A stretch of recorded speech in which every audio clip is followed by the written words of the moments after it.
All right, everybody. I do believe we are live. Welcome to another episode of the Break the Rules stream. I am your host, Lev Polyakov, at LevPo on Twitter, and it is a wonderful pleasure to be here with Grayson Quay and Shay, aka Mister Amazing. Mister Amazing, one of the greatest YouTubers I have recently seen. I've been watching your documentaries about Little Peep, about philosophy, about all kinds of things, music philosophy, you name it. You are one of the up and coming rising stars of YouTube, and Grayson Quay. You are a wonderful writer for The Spectator, for where you're recently writing right now for the Daily Caller, right? Yeah, that's where I'm an editor. Yeah. Excellent, excellent. And shout out to Philip Daniel in the chat. Welcome, Philip. So today we're going to be talking about religion, joined by Gnostic Informant Nia a little bit later. But the subject concerning religion is whether society needs organized religion as opposed to just spirituality. And this is something I was talking before about with Shay. So yeah, let me know. Let's start with Shay. Anything also if you want to add as far as why you do the kind of work you do, feel free to tell the people a little bit something about yourself Yeah, and then where you stand on this particular question. yeah, sure. So I guess starting with myself, I make videos on YouTube. Been doing it for about 6 or 7 years now, if not 7 or 8. Started out doing stuff that's radically different from what I do now. I just made compilation videos. Over time, I became more interested in what I would just call social and cultural criticism. And then most recently, I've become very concerned with rigorous philosophical ways we can go about doing that. That's not just merely opining about those things. So right now, I'm on a bit of a hiatus because I want to get things together so I can do the work that I think is good to do as strongly as I can do it. So that's what I'm about. That's what I believe in. In terms of the question at hand, I think my view is somewhat ambivalent, though I would say I lean towards society not needing organized religion for the sake of polemics for the moment. Though I can see the merits in what organized religion does for society, I think it needs to be explicated to a very deep degree until what I think the most obvious and common sense criticisms of it can be done away with.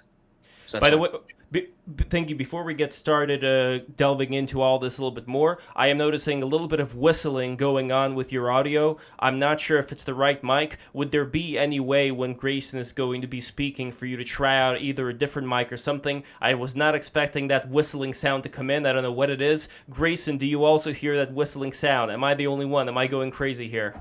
I wasn't hearing anything, no, but All right, hopefully, chat, let me know if you're hearing any whistling sound. If not, then it's only me, and I am going to take that torture for your sake. That's how much of a saintly person I am. If the chat does not hear, if nobody else hears it, then we're good. But anyway, yes, so Grayson, let's get a little bit from your end as well about whether society needs religion or not. yeah, so just by way of introduction, I'm Grayson Quay. I started freelance writing in about 2016 and have kind of expanded through that. I do kind of like Shay was saying, I do a lot of kind of cultural criticism. I write pieces as well on religion, politics, arts, whatever. I'm currently an editor at the Daily Caller, and I write a mostly regular column for the Spectator World. In terms of the question at hand, I wanted to begin with a quote from G.K. Chesterton, who is one of my favorite writers. And he said in his introduction to the book of Job, the modern habit of saying every man has a different philosophy, this is my philosophy and it suits me, the habit of saying this is mere weak mindedness. A cosmic philosophy is not constructed to fit a man, a cosmic philosophy is constructed to fit a cosmos. A man can no more possess a private religion than he can possess a private moon and sun. And I'm really looking forward to getting into this topic. It sounds like we're going to have an interesting and kind of nuanced discussion, which is good. I was somewhat dreading that Shay would come up here prepared for a bare knuckle debate, and I just haven't had time to prepare for something like that. So, Well, let's start with that as well. So, Shay, what do you think of that private moon, private sun argument? yeah, yeah. I think for me, the biggest difficulty when it comes to talking about the organization of religion is I mean, to go off the Chesterton quote, when we're talking about the sun and the moon, we're talking about something that is present to anybody who simply looks out in the sky. And so there's something tangible there that is, you'll have to apologize, or I'll have to apologize for this. I tend to use words that may obscure my meaning. So if I do that at all, tell me I'm doing so. So to go back to what I was saying, the sun and the moon are circumscribed in space. You can see them and you can point to them.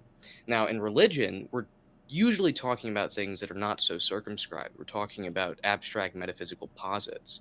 And I think this creates a good deal of difficulty when it comes to how individuals relate to the dogmas that are imposed on them by an organized religion. Now, does that mean that then we only have recourse to a private religion? I don't think so. I do think that does mean that organized religion needs to be suspect, though. So what you're saying is that organized religion is a little bit sus. Yeah. All right, there we go. But when it comes to how people have interpreted organized religion, there's a hierarchy. There are certain people who are considered to be the experts. I know, Grayson, in a lot of the things that you've been experiencing when it comes to the control of our, very big media establishments by people who have a very particular way of thinking about things. They call themselves the experts on various topics, and there are all kinds of people who are constantly saying, no, these are not the experts, yet they call themselves.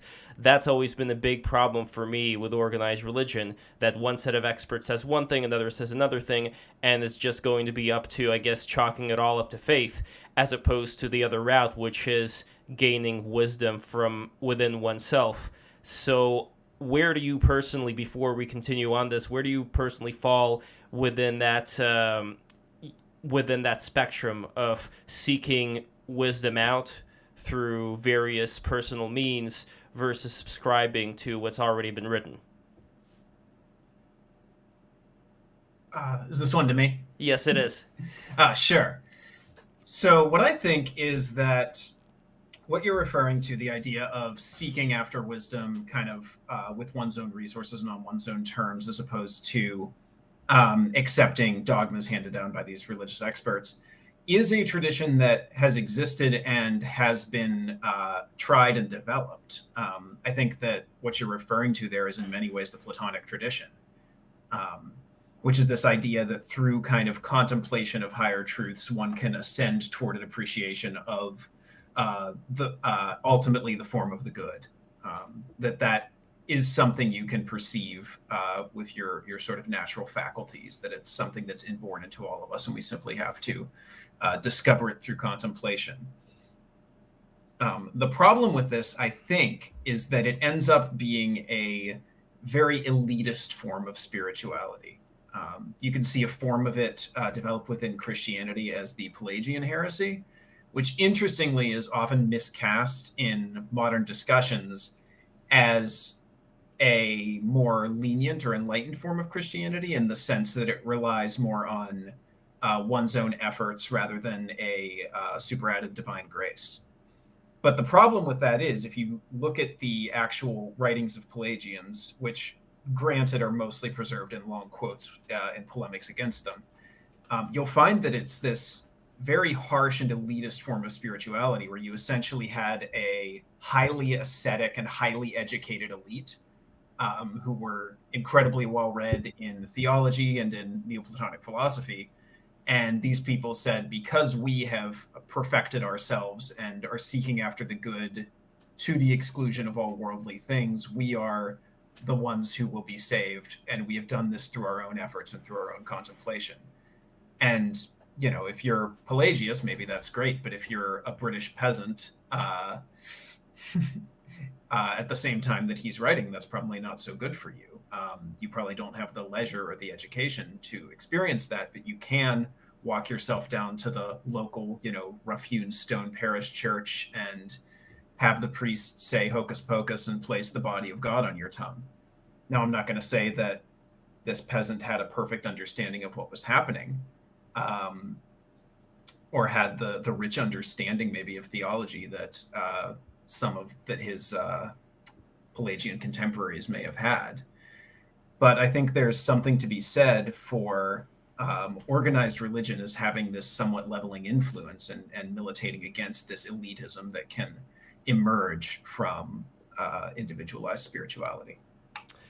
Interesting. Your thoughts, Jay?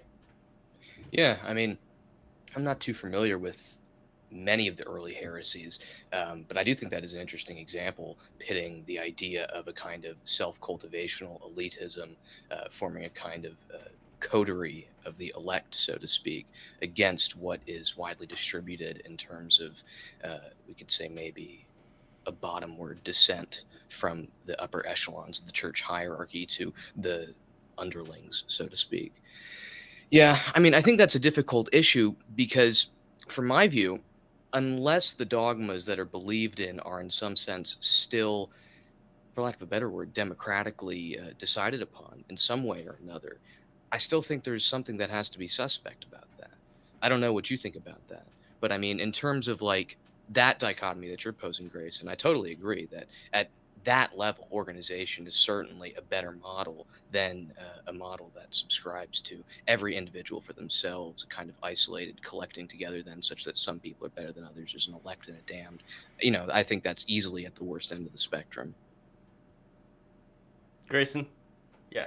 Yeah, so I'm curious what you mean about determining truth democratically here. Certainly, you and I would agree that if all three of us say 2 and 2 is 5, it doesn't make it so. And if we polled the entire world and they said 2 and 2 is 5, it doesn't make it so. So, do you think you could elaborate on that point you made a little bit? Yeah.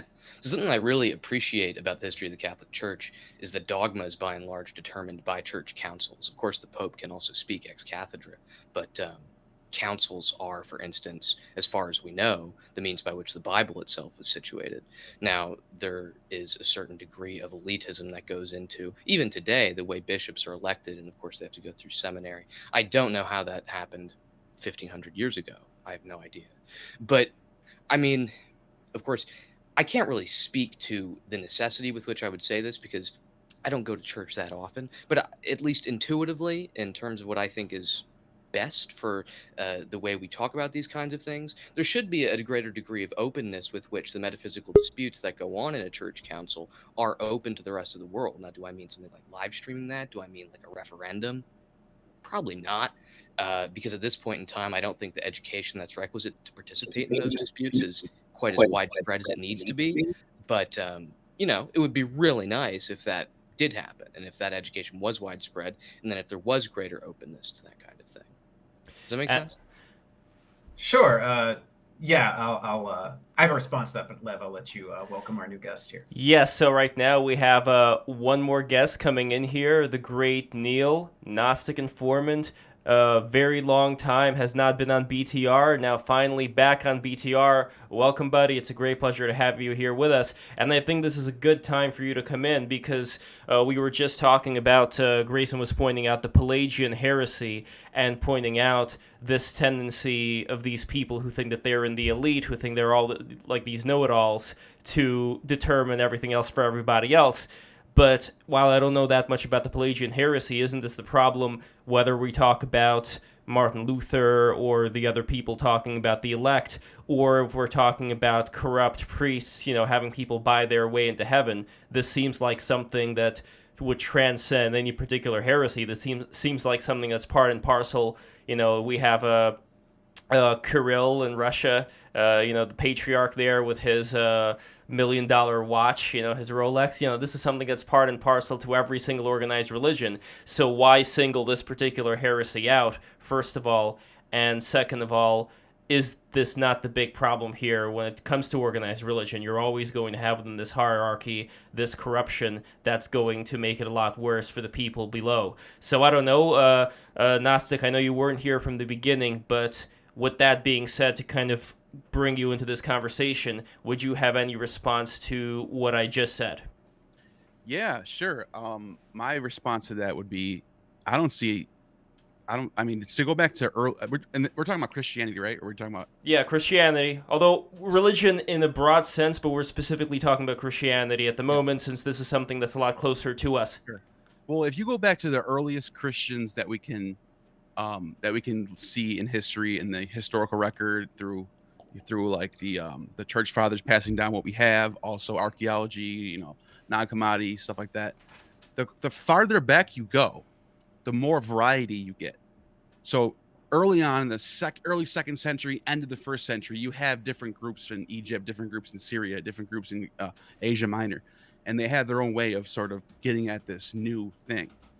The Jews at that point are already calling this whole thing a heresy. They're not liking it. That's why you got the Tosefta records, the Talmud later on. They don't like it. They're just like, these guys are just heretics. But Paul's like, all right, screw it. I'm just going to go to the Gentiles and talk to these people. They'll get saved. Long story short, you end up with a bunch of different groups like the Nacenes, the Carpocratians, the Simonians. You have people like the Marcionites. All these different groups are completely opposite of each other as far as their theology. The only thing they have in common is they believe Jesus is the Christ. And so the Carpocratians, for example, they're worshiping Jesus. They're the first recorded Christians to have an image of Jesus, as we know. There might be someone before that, but for what we know right now, they're the first. But they also had a statue of Plato and Pythagoras right next to them as like minor prophets, like a Moses and an Elijah type of characters. So you see that going on. You see with the Simonians, they're putting Simon Magus up as like another Christ, basically. He's a minor Christ, basically. You got Jesus and Simon Magus. And then you have with the Nicene preacher, extremely popular in the 2nd century. He's not called a heretic till 200 years after he's dead. During his lifetime, he's extremely popular. Everyone loves him. He's repurposing old hymns to Attis and Osiris and putting them on Jesus and saying they thought they were worshiping Attis, they thought they were worshiping Osiris, but really what they were trying to get at was the Christ. So you see these different ideas coming through Hellenism and Platonism early on, and there's a wide range of varieties. I think that's good. The idea of heresy doesn't come till later on. And I think that they sort of ruined Christianity, in my opinion. Some might disagree with that. I personally think so. I think we're going to get deeper into that as we go on. But the main question, I'd say, going back to Grayson here, is why specifically isolate these Pelagians as having this kind of quality? Like I just mentioned, all these other groups have similar kind of qualities of eliteness to them. And also, if you guys are enjoying this, sneed those super chats. If you have any questions, anything you want us to cover, sneed those super chats right now, and don't forget to subscribe. So, Grayson, what do you make of that? So my point with bringing up the Pelagians wasn't so much to illustrate to provide an example of an organized religious hierarchy becoming corrupt. It was more the idea of an instantiation of this Platonic idea of a private religion or a private spirituality, this kind of ascent to universal truths, spiritual truths that's accessible to everyone, making its way into Christianity. Yes, I agree with you. Obviously, there's always going to be corrupt people in the hierarchies of organized religions.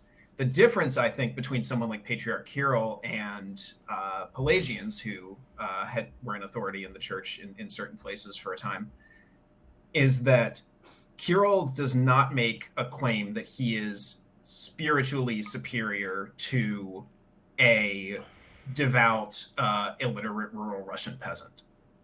He can't make that claim. It's inaccessible to him. It is ruled out by the theology he ascribes to, that has been passed to him as dogmatic.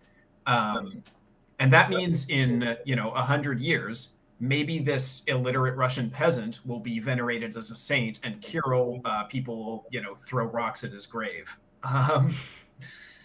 This is my point. Easy there, Nostradamus.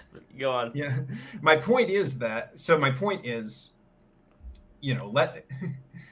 we can survive the material corruption of hierarchies and even the moral corruption of hierarchies. What I don't want to have, what I want to avoid more than anything else, is the idea of a hierarchy that is spiritual in the sense that some people get to claim spiritual superiority to other people.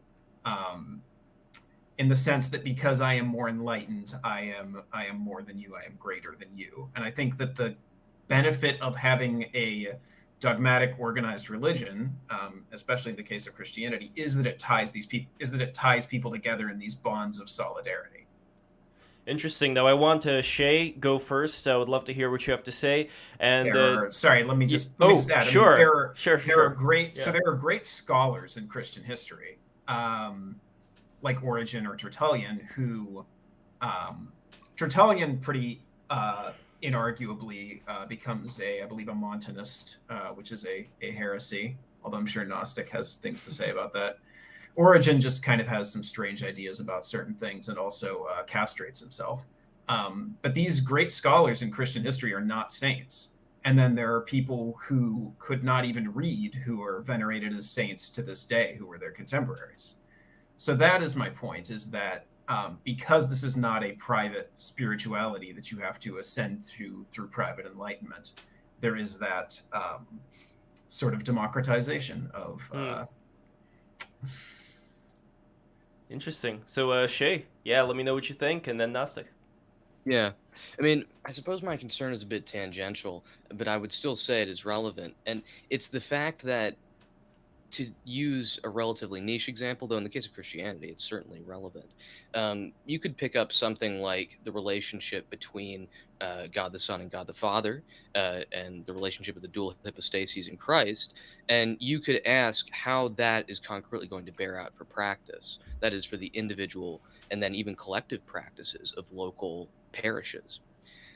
Now, I would say a strong Orthodox individual, not religiously Orthodox, that is, but like somebody who believes in whatever is Orthodox to whatever sect of Christianity we're talking about, they're going to say that believing in these things is going to have direct outpourings on practice, because if you believe this, then you will do this, then you will do that, so on and so forth. So, for instance, if you believe Christ, per like the Arian view, is just like adopted by God, then there's really no reason to take the host, for instance. That would be like a one-to-one correspondence there.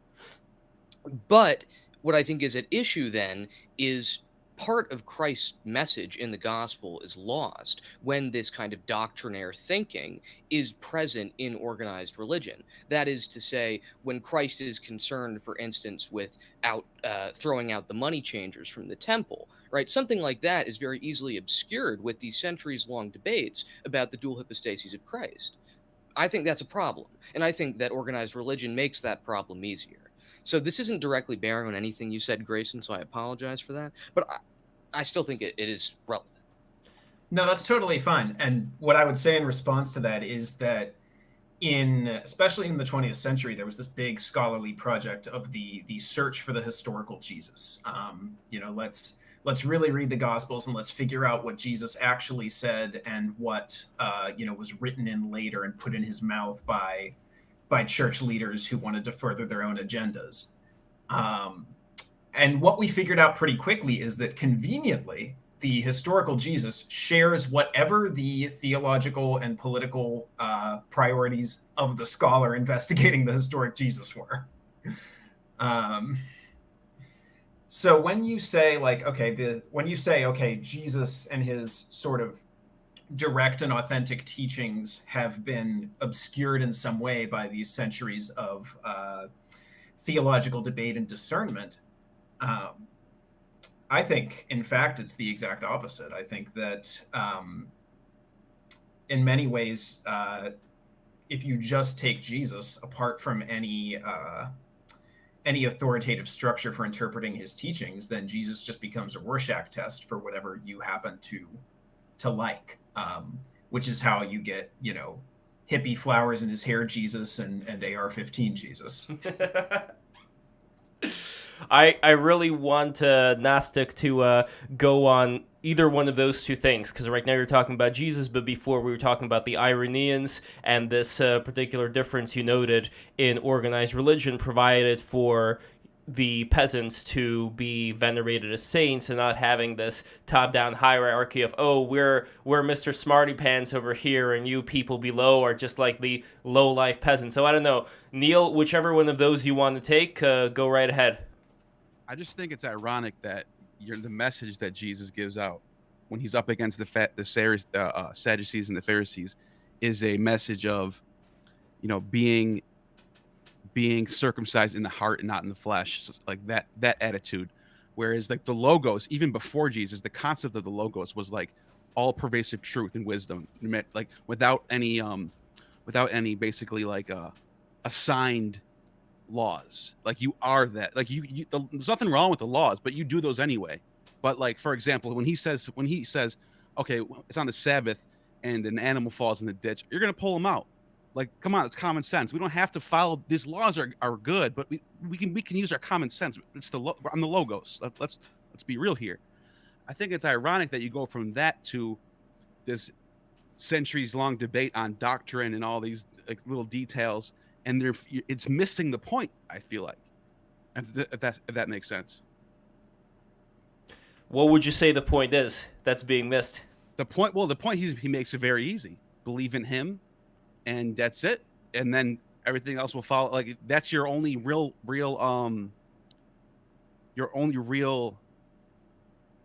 law, I guess, that you really need to do.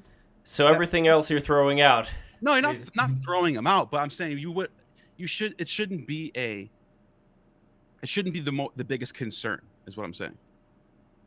Sure. Okay. So you do have seek ye first the kingdom of God, and all these things will be added unto you. You also have, I say to you that not a single iota of the law will pass away, and a curse pronounced on anyone who relaxes those pronouncements. Now, yes, Jesus does break the law. He talks about pulling your ass out of a ditch, for example, your donkey, not your own ass, although.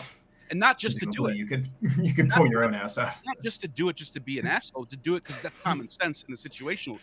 Sure, and also his disciples glean grain as they walk through a field on the Sabbath. And by the way, that's literally an ass hole, right? That's a hole that an ass is stuck in. But anyway, go on. I couldn't help myself. So my point is that he's appealing to a spirit that underlies the law. But he's viewing the law as a manifestation of that spirit in history at Sinai. He's not, and I mean, maybe that dovetails with your idea of the Logos, but it is interesting that he also claims to be the Logos, having been shaped by and in many ways still beholden to Jewish law and Jewish teaching as it developed in history. Yeah. I think it's because it's not that he was anti-law or anything. Like you said, he's saying that not one iota will be passed from the law. But he's being realistic about it.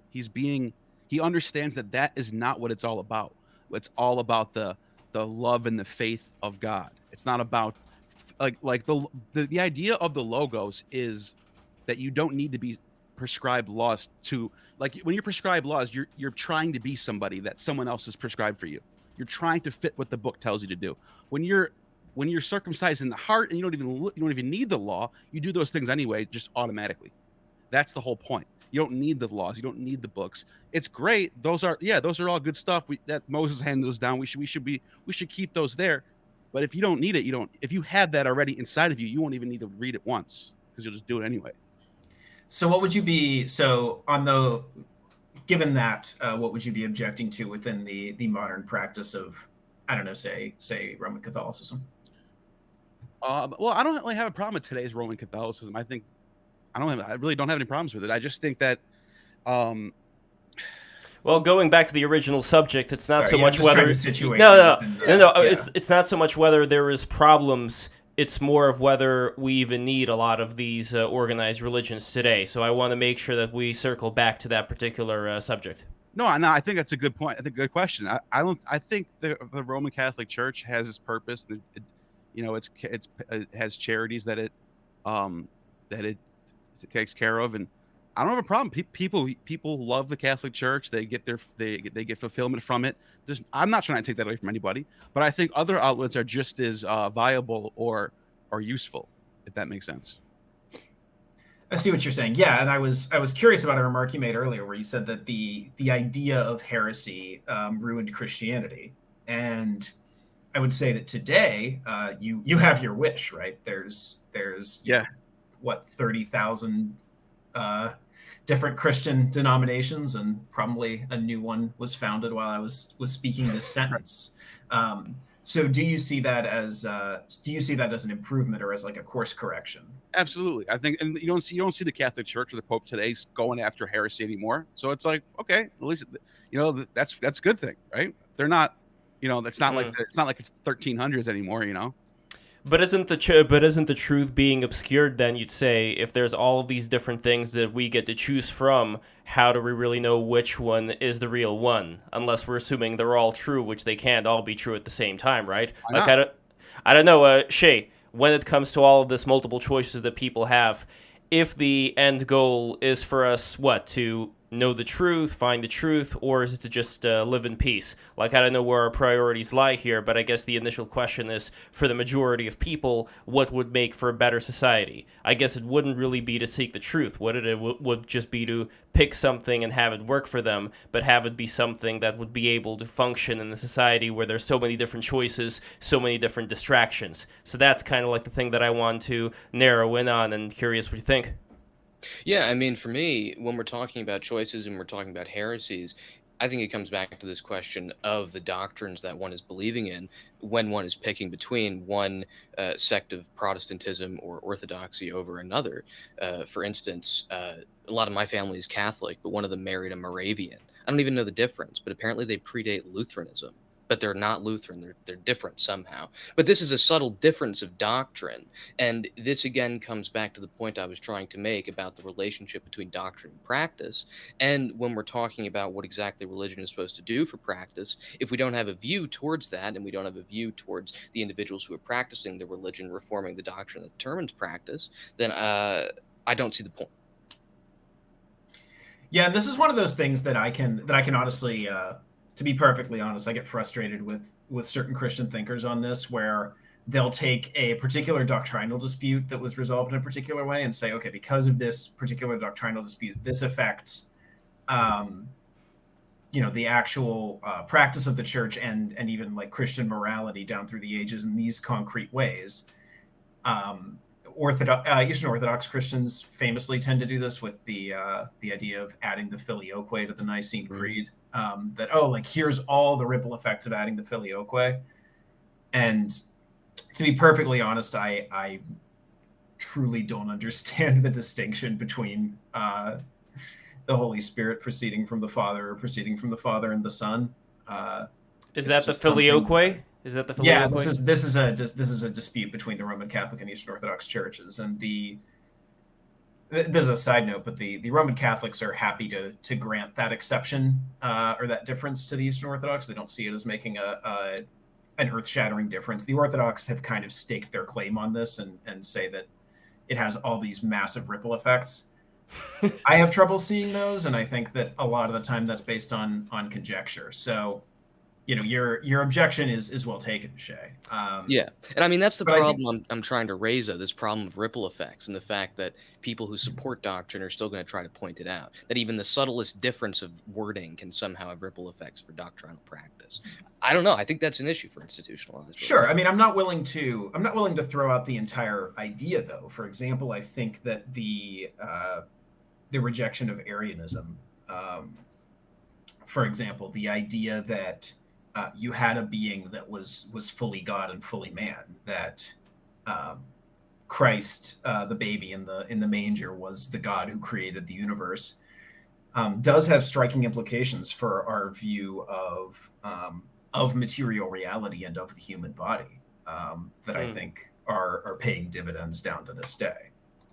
But what has, I think, even more of a striking result is TikTok, where we have all these Zoomers who are on the TikTok and they're programmed by China, communist China, with their Mr. Amazing Shay, you did a whole video about TikTok, so you know better than anybody here about how addicting a lot of this stuff is. So why would young people care about Arianism? Well, I mean, certain young people on 4chan care about a different kind of Arianism, but let's leave that aside.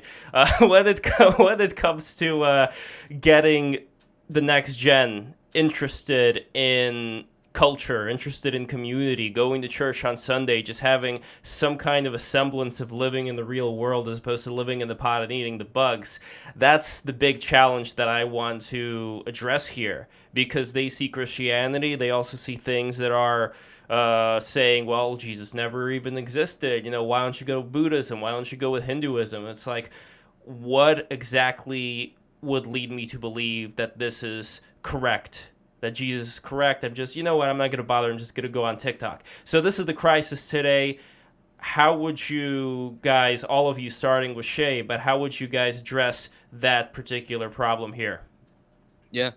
I mean, I think it does begin with, for fear of sounding like a corporate stooge that'll also be sounding like a bit of a marketer, there has to be some kind of outreach. And I mean, I know there are some apps that exist. There's like Hallow. I heard about that recently. I don't know what good that really does for people who aren't already within the pre-established mechanisms of belief, but I think there has to be an emphasis on the on-the-ground consequences of these kinds of beliefs. Like, how many people who are really involved, like a Pat Robertson, are talking about like the Beatitudes, blessed are the meek, blessed are the this and the that really instantiate these concrete dicta for how one is supposed to live their lives around other people. I mean, as we had been pointing out earlier, you look at the highest Christians in the world today in terms of those that command the most authority, they are typically not living by those very things that Christ himself talked about. So I think that kind of thing is certainly important. Now, of course, that can risk politicizing things, but I think that's what people are looking for. For instance, if you want to compare against Buddhism, there's like the Eightfold Path, the Noble Truths, and so forth. This lays out a grid and a groundwork whereby action is considered moral and edifying. Christianity tends not to, I don't know, at least in the public sphere, not go that route. And it leads more towards a kind of, at least if we're talking like in contemporary political debates, leads to moralizing in the worst way. That is in terms of like abortion, rather than like how the individual person should conduct themselves. That doesn't seem to be emphasized, at least not in my experience. So I think moving in that direction would be very helpful. Grayson, what you make of that? So I had a few thoughts and I was just jotting down some notes. So with your reference to TikTok and with people having all these options and all these voices pulling them in different directions, this is why I would say, to go back to a discussion we were having earlier, that truth cannot be democratic, and that spirituality cannot be personal. I think we're living in a world in which it very much is, and we're seeing the results of that in this insane level of fragmentation and the sense of alienation that comes along with it. Whenever it does become, democratic and personalized, I think what you see is the immediate domination of whatever the zeitgeist happens to be.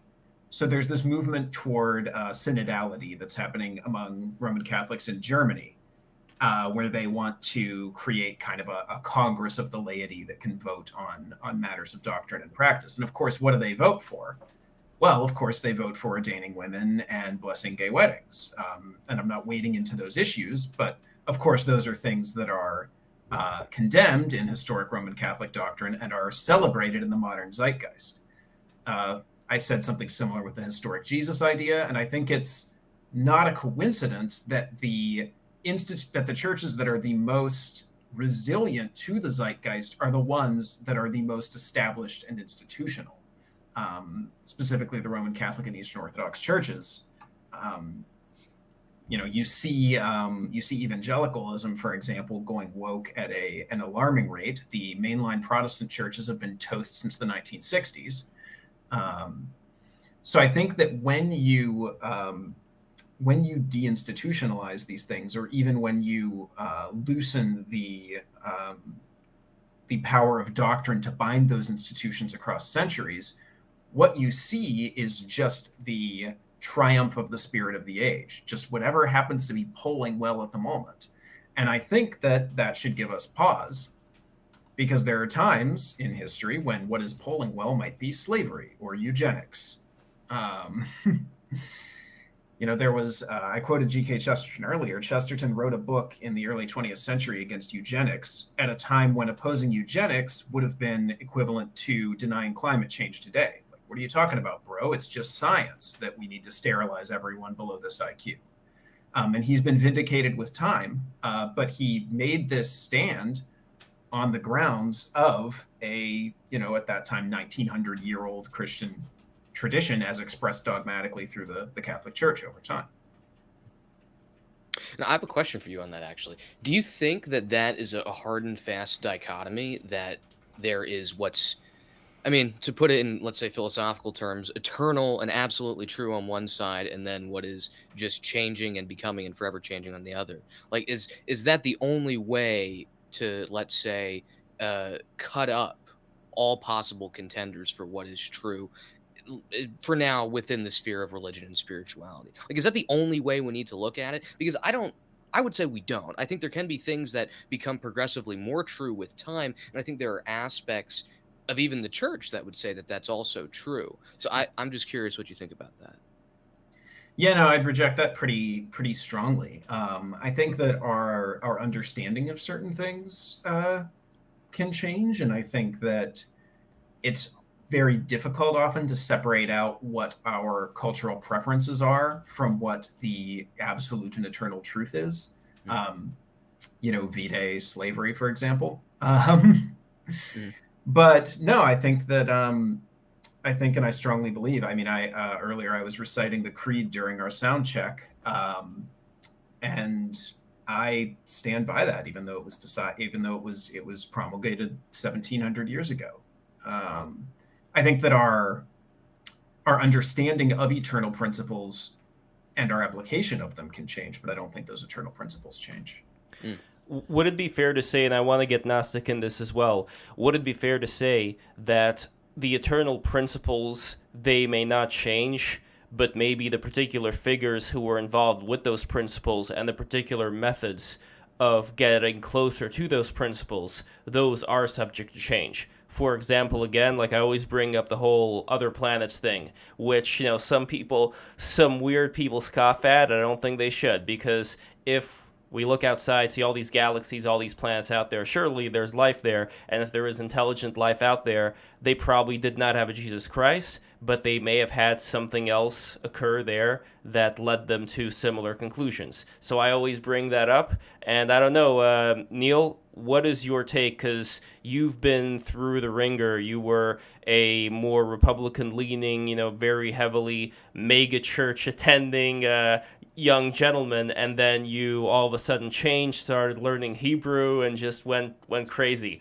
So I'm kind of curious from somebody like yourself who has seen all of these different things, all these different explanations of what exactly occurred back then.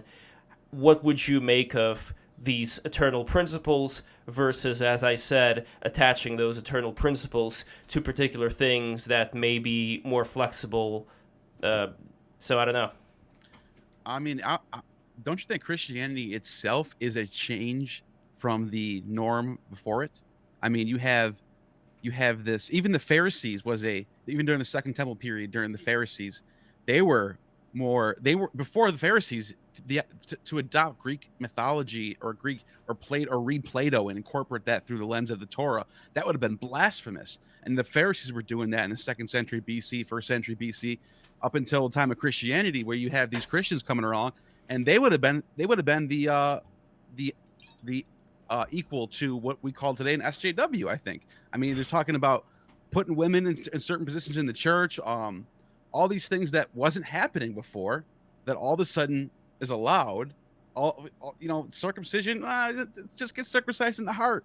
Like, a lot of this stuff would have seemed progressive for the time, which I think sets the stage for what Christianity does itself. I think the reason why the West has that deep layer of progressive attitude is from Christianity. Don't you think? Oh yeah, I certainly agree. I mean, Tom Holland's book Dominion really kind of lays out that case in a lot of detail, and I think it's very well done. To your point, yeah, definitely. I mean, that's something that anyone who is a Christian who also identifies himself as a conservative has to grapple with. That in the early centuries of Christianity, it was Rome that was conservative, and it was it was Christianity that was revolutionary, not in a violent sense.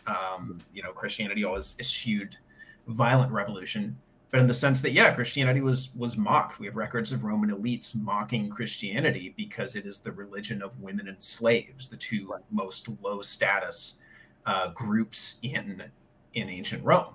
I mean, if you look at the Book of Acts, for example, they're talking about what is yours is mine, what is mine is yours. Throw all your riches at the feet of the apostles. Let's live a sort of communistic lifestyle. Not, I don't mean like USSR type. I mean like Sure. Christian Yeah, communist. or kind of like what the Iranians did. I think after the was it after the Sasanians, or I don't remember exactly when. There was like this cult which gained power in Iran. That was like a proto-communism. You know what I'm talking about? I'm not familiar. All right, But where I'll meet you halfway, though, given all this stuff about Roman paganism, Kurt Vonnegut interestingly makes this point where he says that, Kurt Vonnegut, who identifies himself as a Christ-loving atheist, he makes this point that Rome had an established religion, right? Rome had Roman paganism, which was just to ding you guys a little bit, was remarkably tolerant and open to other ideas and to drawing equivalencies between those. Very nice. Well, the Augustan reforms was a big change, and this is right before the life of Jesus. So there was a universal Roman imperial cult sort of statutes in place within. Sure, yeah. As long as exactly. As long as you worship the emperor, you can have your own gods, and we'll even like mix and match them and play around with them. And maybe this one's also kind of this one, and maybe we'll have a little fad where we all worship Egyptian gods for a while, that kind of thing. But Rome, what Vonnegut said is Rome has this imperial cult that is a civil religion, essentially. It's saying the Pledge of Allegiance before the NFL game, right? It's highly impersonal and civic. And then against that, you have Christianity that's highly communitarian and, very focused on the downtrodden in society. And that this is why Christianity, he argues, triumphs over Roman paganism. So I'll give you guys that, but I think it's important to note that Christianity does not then become, anarchic. That there is certainly theological diversity in the early centuries, which I would refer to as heresy, but you do kind of have a through line, and Christianity remains institutional. And I think that that's important. I think it's important that you hold those two things in tension, because I think if you have a Roman style, impersonal, purely civic imperial cult, then you essentially have this very repressive top-down thing that doesn't allow for renewal within it, or for any of these creative, or I will say even progressive energies to create that renewal. But if you have something that's purely anarchic, it quickly devolves into this hyper-individualism, this alienation that we're experiencing right now, potentially into this spiritual elitism. So I think that Christianity uniquely has the ability, due to the paradoxes that are at the heart of it, that kind of are the nuclear core of Christianity, I think, to hold those two things in tension. So 1400 years later, you get a figure like St. Francis of Assisi, who is as subversive and as much of a hippie as you can be. But he ultimately submits himself and exists within the structure of the church. And he renews it in some really amazing ways. And now there are radical followers of St. Francis who are known as the Fraticelli, who break off from the Catholic Church and form these radical kind of communist societies and start murdering nobles in the night and trying to take their wealth and redistribute it, and they're kind of quickly put down. But I think it's worth noting that when the fire stays in the fireplace, it can keep the family warm and cook your food. When the fire gets outside the fireplace, it'll burn your frigging house down. Anybody who wants to take that first? You made some fair points there, and I think when we look at the changes that happen with the Roman religion, how you have this Vatican that's already in place, you have this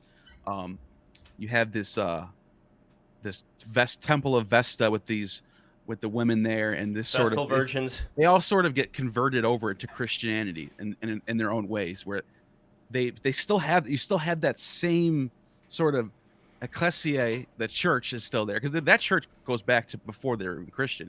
They were just like their job was to make sure you get the dead bodies, bring them to the catacombs, bury them, and then all of a sudden they're Christianity's getting tossed into the mix, and you start seeing Christian Kairos and Adelphoi in these catacombs right along the pagans, and I think it was fine for a while how it was with that, and then I think you see this sort of the tables turn. Theodosius comes along, and now it's like no more paganism, no more anything. Follow this Nicene Creed or else.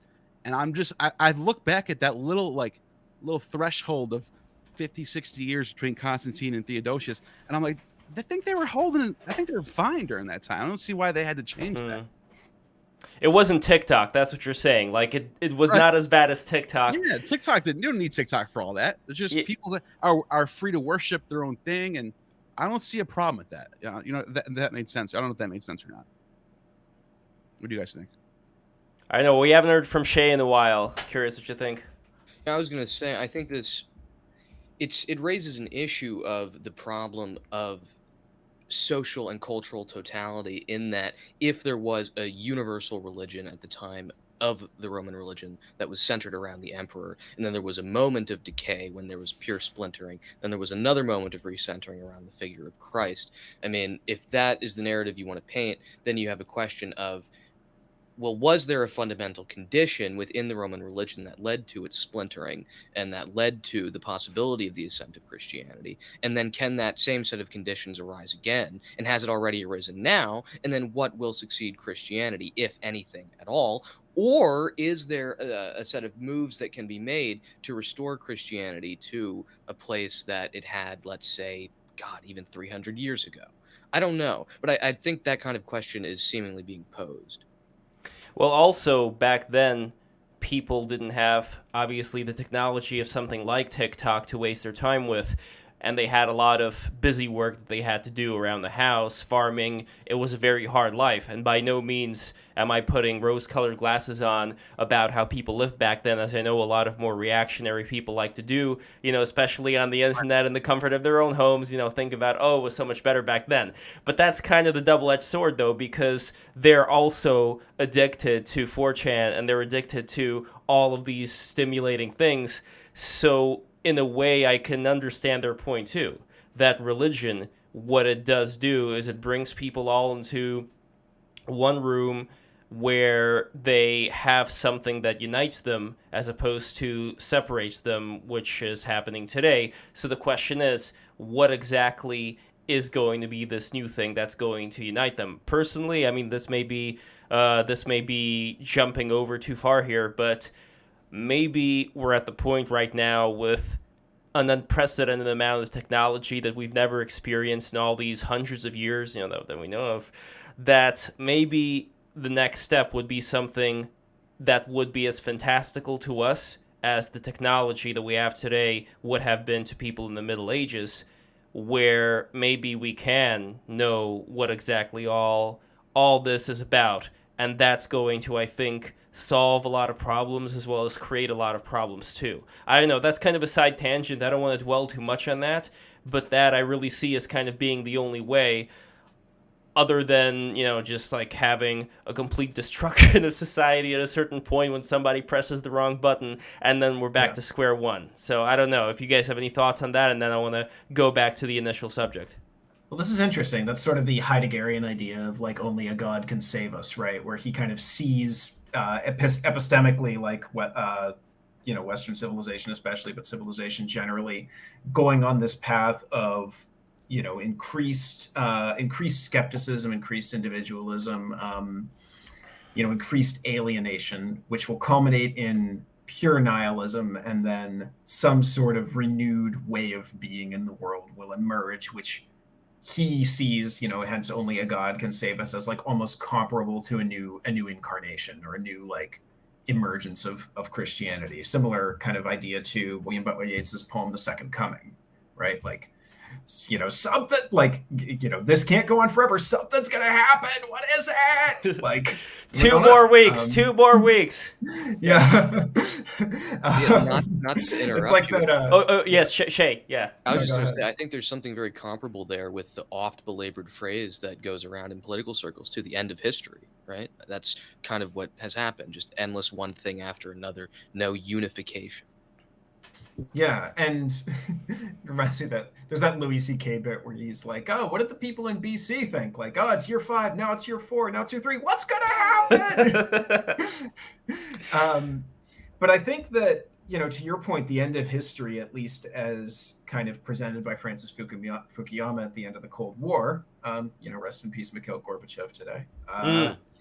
Yeah, that's right. I As completely. this Yes. R.I.P. as this triumph of the secular Western capitalist democracies that would just be more freedom, more liberalism, more wealth forever, has largely collapsed, and I think we're seeing people aren't happy living in this secular liberal utopia, even if you can go to a million different yoga classes and download a million different meditation apps in order to pursue your own spiritual journey. People still seem to be deeply unhappy with this, and they're seeking out, this is where I come back to my point about organized religion. I think it's almost inevitable. They're seeking out these tribal identities, and in many cases they tend to be political.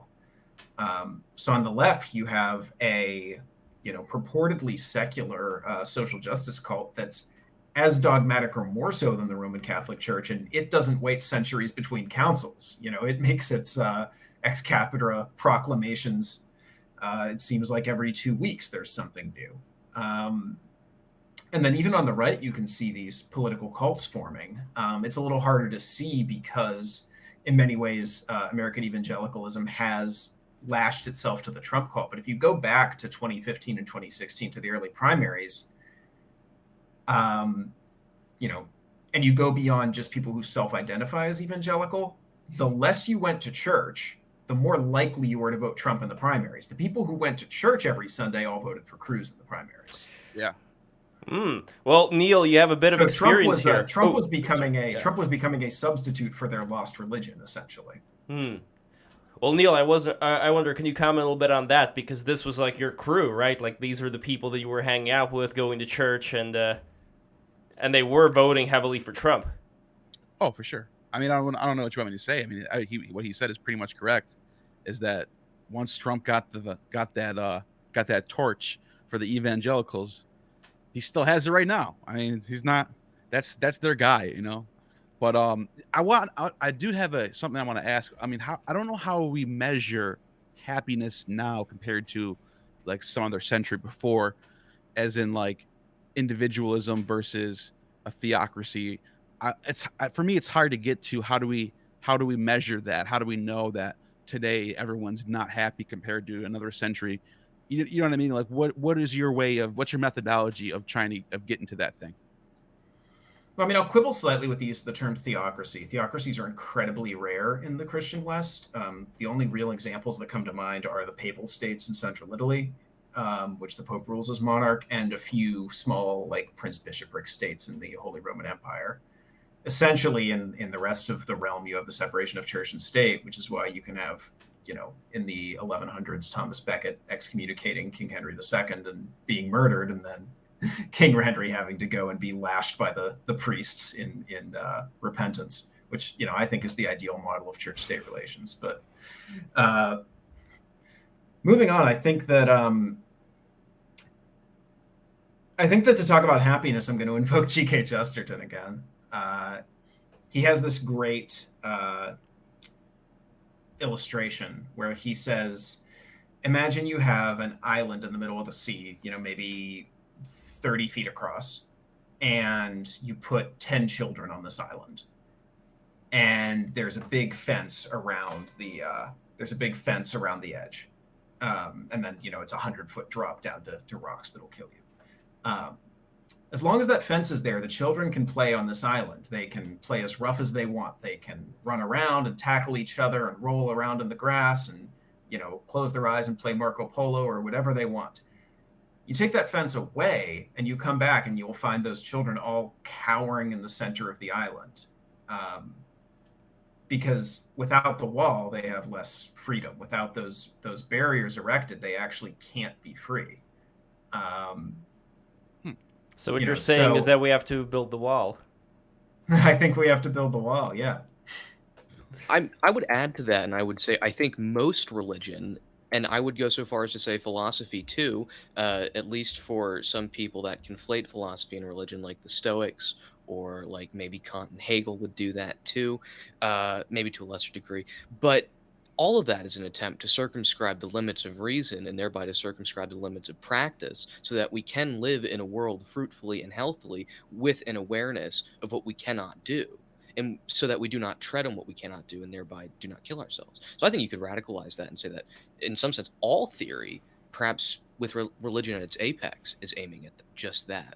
I also wanted to say something to add to, Neil, your question about how we're judging metrics of freedom. In the modern period, we see these writers, both in literature, Chesterton is one of them, and in sociology, point out for the first time in intellectual history that there's a disconnect between what people take themselves to be doing and what they see society doing.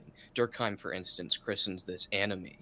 So this is a moral notion that what it is to act rightly in the world has no universal social consensus.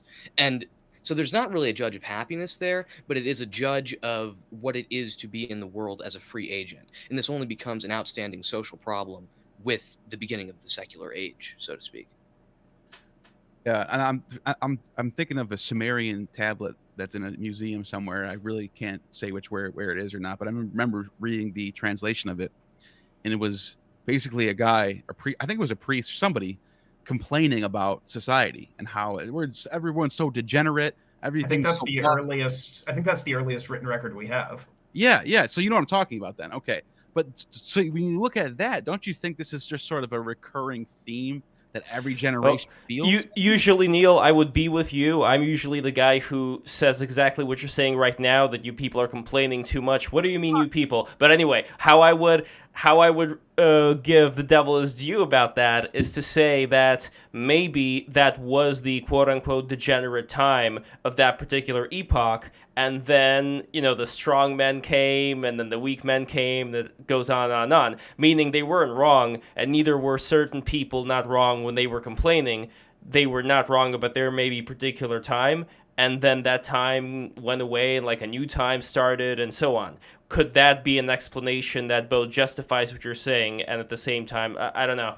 It's possible, but I just when I see something like that and it's that old, it just makes me wonder if that's how we just have that sort of in us to feel that way about our society. It gives us that drive. All the time, though, or no? Maybe. Like, would you say that there's... Okay, for example, would there have been a certain time where people would have been a lot more, I don't know, pietous, building churches, stuff like that? Would they then say, oh, kids today, in comparison to... I don't know. I don't know if they would. That's what I'm trying to figure out. I do think it's telling that we're incapable, with all our technology and wealth, of building anything as beautiful as a medieval Gothic cathedral. I agree. I definitely agree with that. Especially when you get to early Renaissance time, like that is just the beauty. That's the climax of art, basically. You know what I mean? Mm-hmm. Yeah, I mean, I would say that with medieval Gothic, I was watching this great series recently. I don't remember the professor's name. I'm going to look him up. It's from the Teaching Company. He had a really nice mustache, and he always wore a really nice tie every episode. But he took us on a tour of all these different medieval cities with the walls and with these beautiful cathedrals there. And there were certain cathedrals that were built just by the people themselves there. Like, these were not the commissions of kings. These were just people who wanted to volunteer their time and effort into that.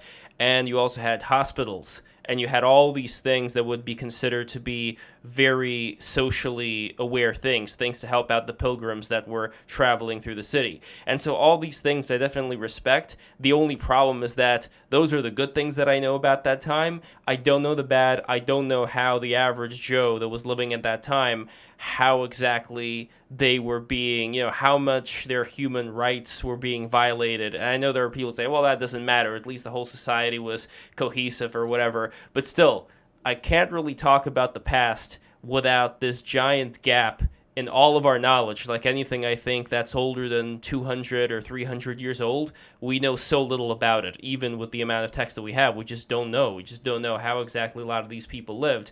So... I know. They were definitely weren't as nourished as we are today. They weren't as clean as we are today. They probably didn't have heat and cooling systems like we have today. There's a lot of that stuff, but I mean, we're used to that now. So I don't know. No, what I could give you they were the used to closest back then. Shall it example. profit a man if he gains the whole world?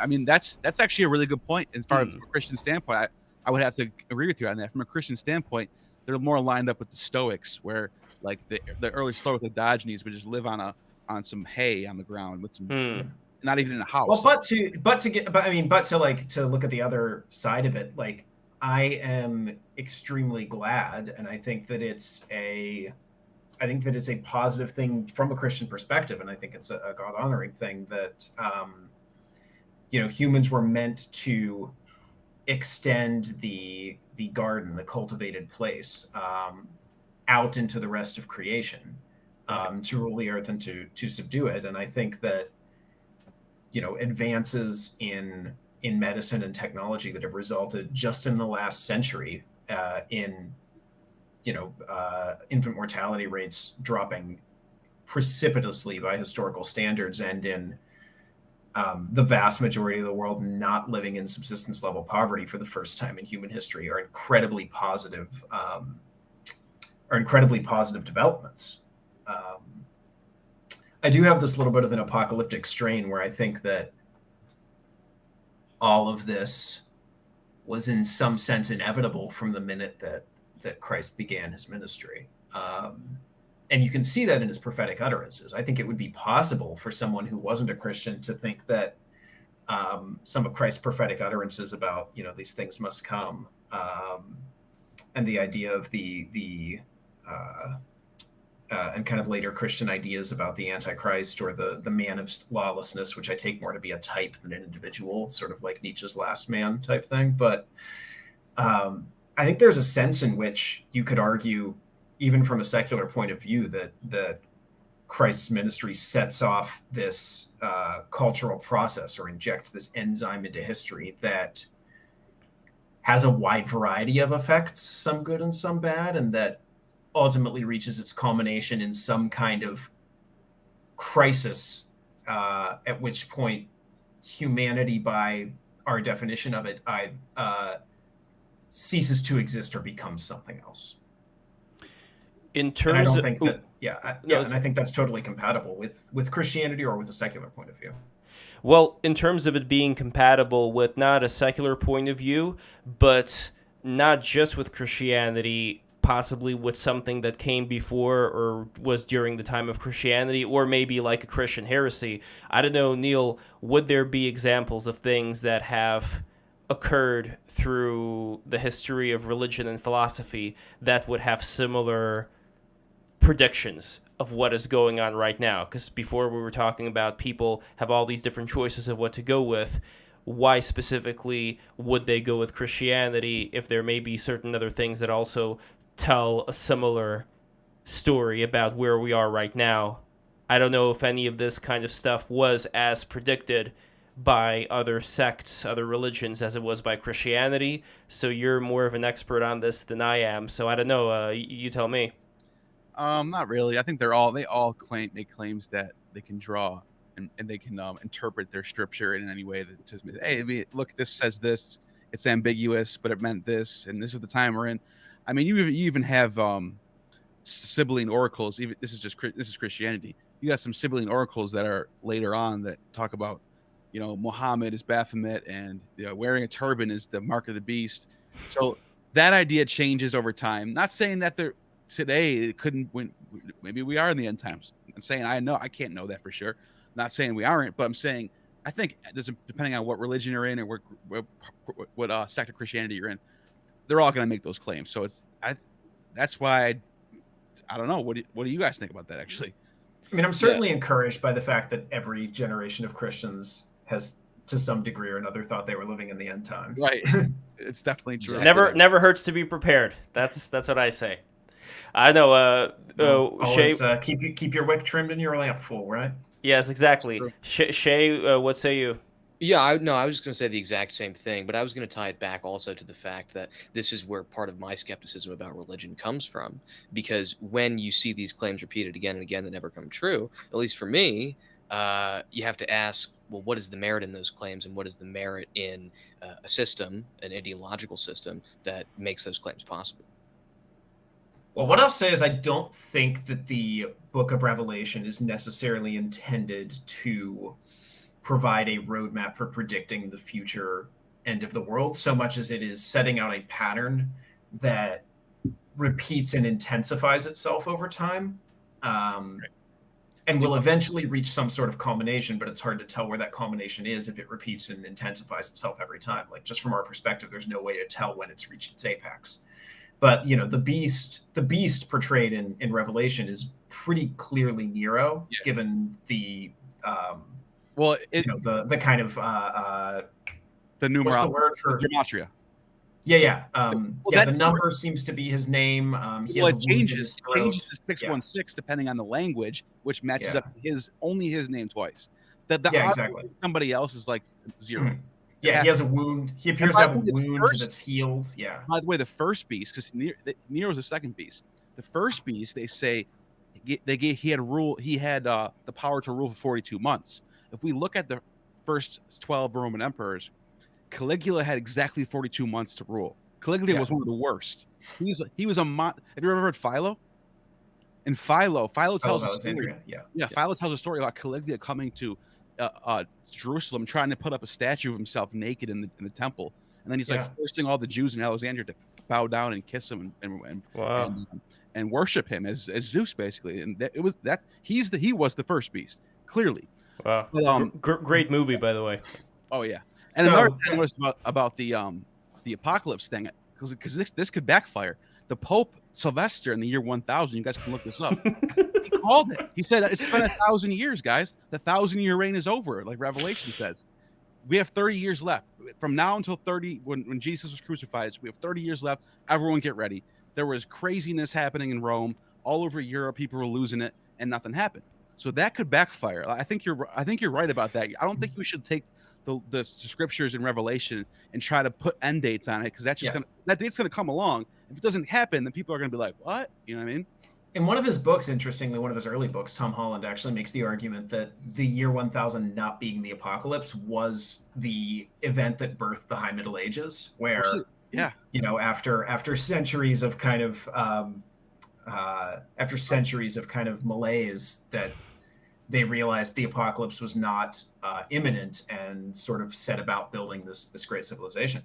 But yeah, I think that in Nero, the reason the beast is Nero is not because necessarily they thought that Nero was going to literally return from the dead, although that was like a trope that was being passed around at the time. I think that it's because in Nero, some force within history reached, he almost functions as this archetype where you have this emperor who is not only the emperor, kind of the all-powerful autocratic ruler of this empire. He also wants to perform lyre concerts. He also wants to act on the stage. He was also dressing up as a woman and getting banged by his slaves. Yeah, he wants to have gay weddings in the middle of Rome. Killed his mom. Killed his mom. Wow. Actually, he'd have a Netflix series by now if he was alive. Good. Advertised for a reward for any surgeon who could turn his favorite male slave, who he bought because he looked like the pregnant wife he kicked to death. Anyone who could turn this male slave into a woman genitally, which I think he did. He successfully did it too. I'm not mistaken. Maybe. Yeah. And then also he's competing in the Olympics. So this is like if the same person was the president, was on a stadium tour and had the top charting album in the country, was the quarterback for the New England Patriots, and was starring in the summer's biggest blockbuster film. And this is a level of megalomania and performance art as a politician that has not been equaled since. But I think that we see that pattern repeat itself. I mean, we just had a reality TV star as our president. Right. And that's that echo. That's that pattern repeating itself. But what's so crazy about Nero too is this whole idea of divine justice, where he tries to sack the Temple of Jerusalem by sending in his procurator Gessius Florus. He goes in there, he robs the temple, and he successfully pulls it off. And the rebels in Judea they're fighting back. They start slinging arrows at the legions, and the war breaks out. So Nero starts off this Jewish war. It's a 7-year war too, which is weird because Revelation has seven years of whatever. So there's like a layer there. But anyways, he starts off the war, and by the time the war is over, by the time Jerusalem falls, he's no longer the emperor. He's gone. So he's it's Vespasian by that time. Yeah, Vespasian. Titus Titus commanding the army. right. And but what's crazy about that is like Nero ends up getting his own justice for all the stuff he does during this time period where people actually think, according to Suetonius, according to Tacitus, according to Josephus, this is they look up in the sky and they saw armies in the sky fighting over this. This was a war in heaven too, according to all the writers. So I don't know, you can take that or leave it, but that's what it's pretty crazy if you think about it. Yeah, I always lean on the UFOs instead of it being spectral, like heavenly beings, but that's just me. I'm crazy like that. But yeah, I don't know. When it comes to this outpouring of creativity that we were just talking about in relation to the apocalypse is not happening, let's improve what we have here on Earth. Some would say that this tendency to want to burst out forth, it's very much like a Nero. It's very much like a Trump. It's very much like a Luciferian kind of energy, where, and even Rudolf Steiner had both like Lucifer and Ahriman. Ahriman defined as this very solidifying force, something very dry, something very earthy, while Lucifer was more of like this very liquid, yearning for the sky type of, in this creative frenzy type of force. And so I think, I could be mistaken, Grayson, please let me know. I think there was always this kind of wagging of the finger towards any of these tendencies to want to aspire to this Luciferian quality, to create all of this different art, while at the same time we also had cathedrals and we had all these beautiful spires with the crosses and all that. But do you see what I'm trying to get at here? That there was an emphasis within Christianity of rejecting a lot of these very beautiful things as well, and not wanting to flaunt one's talents and being able to create all these beautiful, magnificent structures, even though they were created too. But do you see what I mean? Like I think that there is some kind of a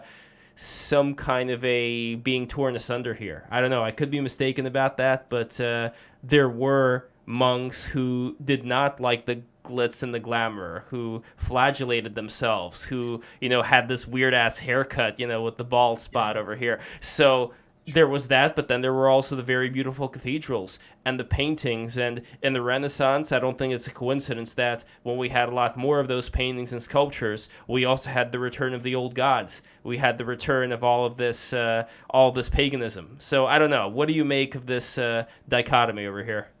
So this is interesting. What Neil was saying earlier is talking about Constantine and Theodosius. And one thing that's really fascinating is you actually don't see the development of Christian monasticism until Constantine legalizes Christianity. At this point, it becomes politically advantageous to convert to Christianity, and you start seeing that critical mass forming. But that's the same time that you see people like Antony of Egypt saying, well, F all this, I'm going to go live in a cave in the desert and do combat with the devil. There's an essay about this by an Eastern Orthodox scholar named George Florovsky. It's called Empire and Desert, Antinomies of Christian History. Desert fire. Yeah, exactly. But that's the point, is that the birth of the Christian empire is also the birth of the Christian monastic movement. These two things develop in tandem. And I think you need both of these things. If we're talking about established religion or established Christianity specifically as this kind of,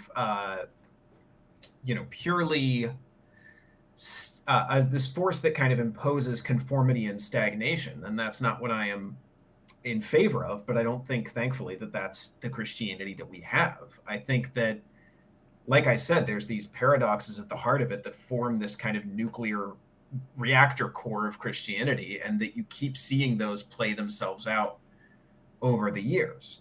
I think the problem today is that for the past 500 years or so, the reactor's been melting down a bit, and Well, the radiation looks very pretty in the air, but it's not going to be good for us as Well, the I, longer I, we I breathe want it to in. push it. I want to push it one step further, and I want to get Shay's take on this as well. So there's this idea in the Kabbalah, because I know that we had Hotep Sophia in the chat. Shout out to Hotep Sophia, an OG of BTR history, and everybody subscribe, by the way, and Patreon.com/. Break the rules. And lastly, sneed those super chats if you want to support the show. Add a like and don't forget to click the bell. Anyway, when it comes to the Kabbalah, they have this notion of egoism and converting the egoism into altruism, where they consider everything that people engage in on a daily basis, to the extent of even the love that you would experience between, you and your wife, let's say, that is all receiving. You're receiving pleasure. You're receiving visual pleasure from seeing the beautiful sculptures or the cathedrals. You're receiving sensory pleasure from whatever you happen to smell that's nice. Or see, the point that I'm getting to here is that ultimately everything that we are receiving that gives us certain pleasure keeps us attached to this level of reality. So in terms of Maya, that's found in Hinduism and in Buddhism, the idea would be to transcend that particular illusion that you're in, where you think, well, this is the only pleasure that I know of. I don't want to go beyond that. And as a result, you end up being stuck within that cycle. So I know that this diverts further away from Christianity, but it is an interesting thought to me, the idea that all of this beauty, without it, we wouldn't really be able to function. We would just be depressed all the time. But with this beauty, we're kind of still stuck in, all of these very minor lusts, even the eating of meat, the killing of these poor animals in order to sustain ourselves. I've seen the cow recently in the farm, and it's like that cow's, it's going to become a beef patty one day, and here it is, I'm petting it, I'm looking at its eyes, it's like, oh my God, like that's, all of these things that we're stuck in right now. In Christianity doesn't really have that much to say about meat, from what I understand. I mean, not even the kosher laws are set there. But in general, it seems like with Christianity, people do have this sensual enjoyment still in their lives. But if we really try and imagine that all of that is also in a way a minor indulgence, and that ultimately there may be a way to transcend beyond that, as I think a lot of monks have done in various kinds of religions, what is that pointing us to? What other realities are there for us to experience that maybe monks of various faiths, be it Buddhist, be it Christian, Orthodox, whatever, Or just they've been able to, Neoplatonists. or Neoplatonists, that they were able to experience that. So I want to push this into that level right now. So curious what you think, but let's start with Shay. Let me know what you think. Yeah, I mean, I think there's really interesting things to be said about the way monasticism is able to cultivate a sustained degree of intellectual effort. I mean, we would not have most texts we have today if it were not for the medieval monastics. We also would likely not have a lot of the, I would say, more intense spirituality without the monastics. The rule of Saint Benedict, for instance, I think, of course, it wouldn't exist at all. But aside from that, in terms of the concrete experiences that are possible, I can't really offer anything more than like a historical survey, because I do know that, for instances in Islam, I don't know if they're monastic, but there's like the idea of the dervish who Yeah, the spins around, Sufis. for instance, Sufi, yeah. and they're supposed to achieve some kind of mystical and at the same time bodily ascent as a consequence of the unity of body and mind. So there's supposed to be something to that. In Christianity, again, to mention the rule of Saint Benedict, there is supposed to be something to submitting to the rule, maintaining your vows, that is supposed to enable a kind of subordination of the ego to the cloister. So there's something to that too. Mm-hmm. Oh, and And also, let's not forget the conversation we had before about sexual transmutation. That seems to be one that people kind of pass by. No, absolutely. I mean, I believe it's Teresa of Avila. She talks about what she calls spiritual delights when she's meditating. And according to what scholars know today of those, they're just orgasms. Now, of course, these are inspired by meditation on God. But now, if this is possible in the privacy of a cloister, then I think you have to ask a question as to whether or not divinity, at least as it is conceived in the psyche, is capable of eliciting that kind of thing. And clearly, based on her writings, it is. So there is clearly something potent and powerful there that has yet to be broadcast to the rest of society, if it's possible at all. There's a good argument to say it's not, that it has to be definitely and determinately separated from the rest of society. Anybody who, yeah. Yeah, well, I mean, this is why I'm gonna push, like this is kind of the point I made originally, but this is why I'm gonna keep kind of pushing in favor of an organized religion rather than this idea of let's skim off the cream of the monastic traditions across the world.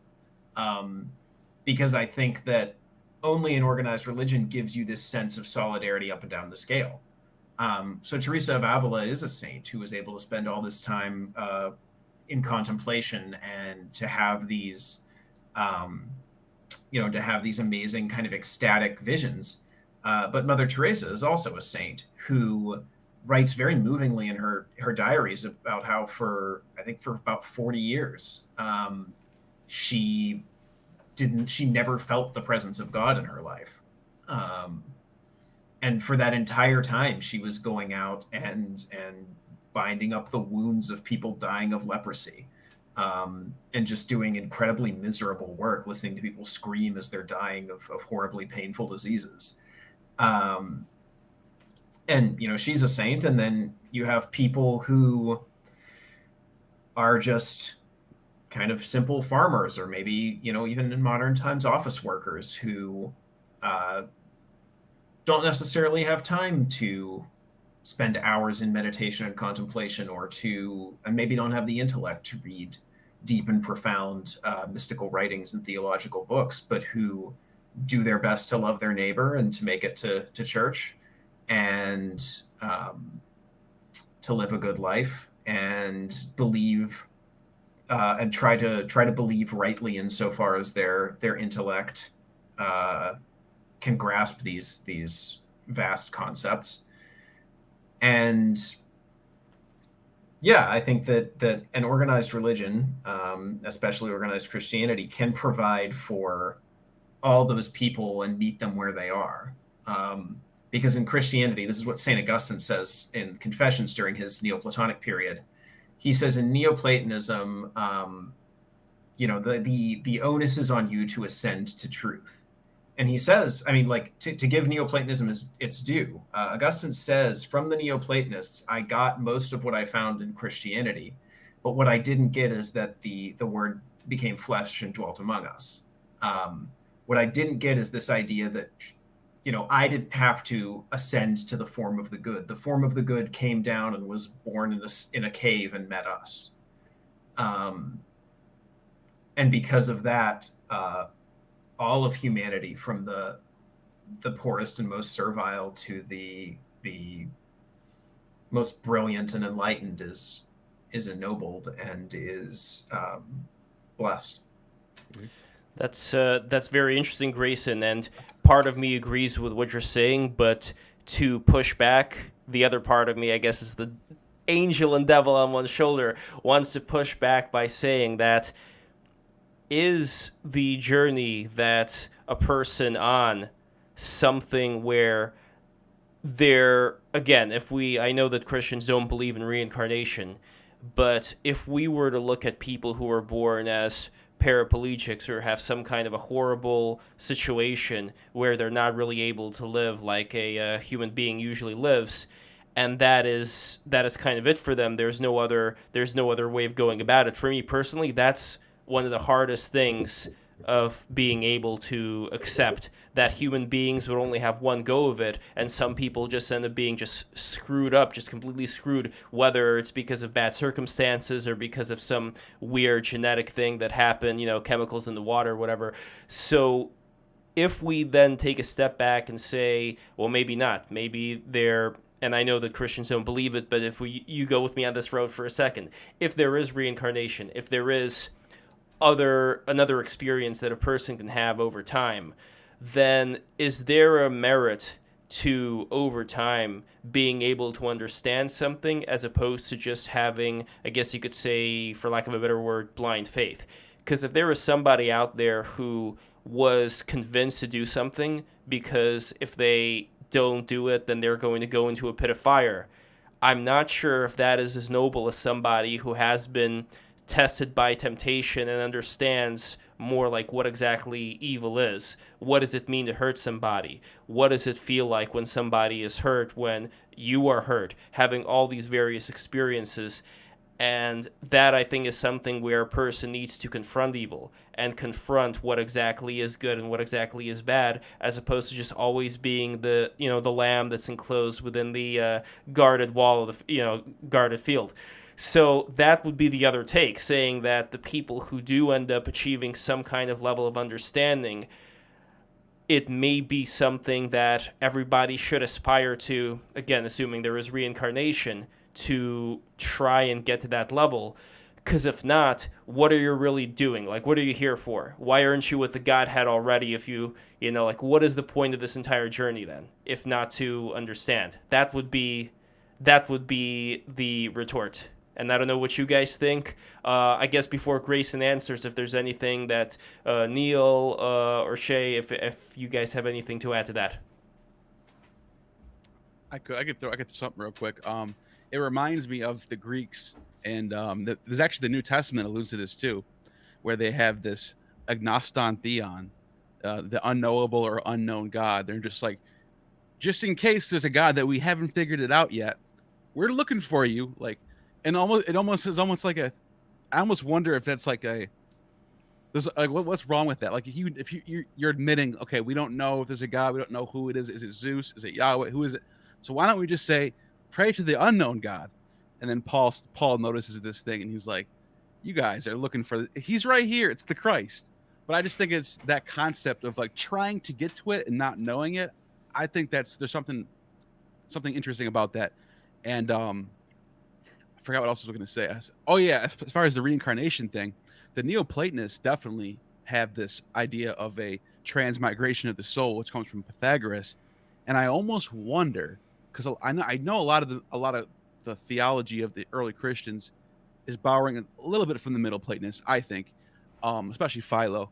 But there's this idea of John the Baptist being Elijah, and I almost wonder, are they getting at some sort of transmigration of the soul in the text? I wonder what you guys think about that. Well, I think to respond to that briefly, I mean, when Jesus said, "Who do you think I am?" right? People would say, "You are Elijah. You are this prophet. You are that." But one other thing I wanted to add in response to Grayson, what you had said was, I do think that this notion of the incarnation and of the Word made flesh is the most distinguishing feature of Christianity among all the world religions, and perhaps to a lesser extent Islam as well, because they have a similar notion with the Quran. But aside from that, it doesn't exist anywhere else in the world, as far as I know. So I do think there is something there that has to be Judaism too, by the way. In Judaism, they have Hermes. You do have Hermes in the Hermetica, and this is right in the first century BC, first century AD, where he's literally called the Word, the Logos. It's in the Hermetica text. Is it he the Word turned flesh though? I don't know if they say it like that, but he is the like that Logos thing is already out there. But I guess you are right that they don't call he's not the Word turned flesh. He's just a God. He's just like in space somewhere. So yeah, there's Heraclitus deals with the Logos as well, and he says that the Logos sort of can and cannot be called Zeus. He says it sort of resists being called Zeus, but it's the closest thing he can identify it as. And Paul, actually, in the Areopagus discourse you quoted earlier with the unknown God, he cites two different Greek poems that are hymns to Zeus. In him we live and move and have our being, and for we are all his children, are the lines he cites. And both of those are referencing Zeus and sort of this kind of pantheistic conception of Zeus that had come to predominate in Athens. But he's applying it to Jesus Christ. One other thing I would add before Grayson, because I want you to address the thing that I was talking about earlier regarding reincarnation and the people who are born with all these problems and so on, is there is this idea that just because a person is more innocent of what exactly is going on, that they're good. But if they were to learn evil and not really understand it, they're liable to do a lot of evil. I mean, we've seen, for example, back in Russia, back in my ancestors' experience of the pogroms there, in Imperial Russia, you had people who you could say, they were very innocent Christian people. They were pietist. They went to church. But as soon as the church commanded them to do something evil, they did it. And in that sense, how are they how are they people who can understand good and evil, and where is the growth there? Isn't it something much more, let's see, connected to this whole idea of existence, that you do grow, that you do learn certain lessons, which is why I think that learning of lessons would be extended over a longer period of existence than just this one. But again, that's just me. I don't know, Grayson, what your thoughts are on that. Yeah, so just to answer the Elijah thing quickly, the best explanation I've heard for those passages, which are rather mysterious, is that when he's said to come, when John the Baptist is said to come in the spirit and power of Elijah, that's referring to the idea that Elijah is functioning as John the Baptist's heavenly patron. John the Baptist, famously does not die. He's taken to heaven on a chariot, one of two human beings. And if you look at the cosmology that was shared by ancient Israel and by the nations surrounding them at that time, there was a divine council of gods, or you would call them angels in the Hebrew conception. So essentially, what happens there is Enoch and Elijah are elevated to this divine council as human beings, which Christians believe is the destiny of all humans. That's what theosis means. But the idea there is that Elijah is coming again through John the Baptist, in the sense that he is functioning through him and empowering him as his heavenly patron. To your point about reincarnation, I'm not a fan of the concept generally, but I understand what you're saying about people who might be born with deformities. And what I would say with that is that your concern there is simply above my pay grade. It's something where I truly don't understand why people are born into the different circumstances they're born into, and why they have the different life experiences they have. For example, you could have someone whose intellect is the means by which they come to know God. Someone who, sits down and reads T.S. Eliot's Four Quartets and has the brain power to engage with those, and the aesthetic sense to engage with those on a very deep level, and comes away from them weeping and decides he's going to become a Christian based on that. And then you could have someone who reads those and they're gibberish to him, and he walks away with no insight from that. But you could also have someone whose intellect to them is a stumbling block, who, reads Christopher Hitchens and becomes this, incredibly insufferable Reddit atheist. But that's not wisdom. That's the difference that I would say between wisdom and intelligence. Between wisdom and just like book smarts. Because you can know a lot of information. You can be knowledgeable about certain facts and figures. I'm sure we know many people like that who can cite all kinds of various things. Going to university, there's a lot of people like that who know what to say at the right time, when to say it, but in a way that's very robotic, and it's not really something that they take to heart.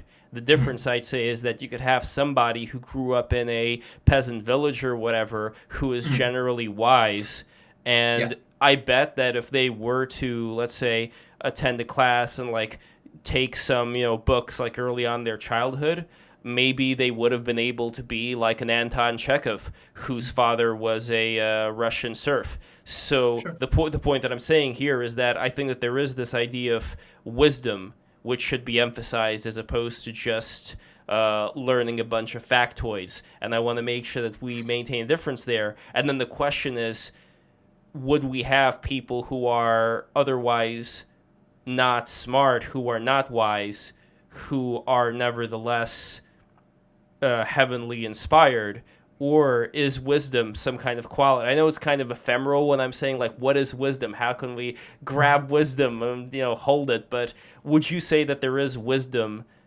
Would you say that people have wisdom who may not necessarily have the same kind of holy understanding, and you can have people with this holy understanding who do not possess wisdom?